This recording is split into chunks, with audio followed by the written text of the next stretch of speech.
เป็นหยัง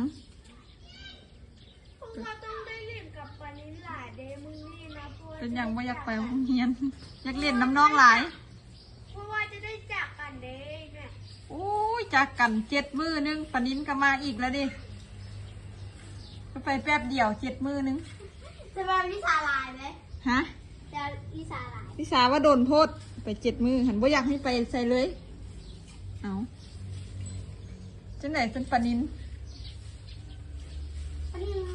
ปานินเด้ ท่านที่เป็นแม่นั่นแหละ คำคิดมีคำคิดเห็นเนาะไหน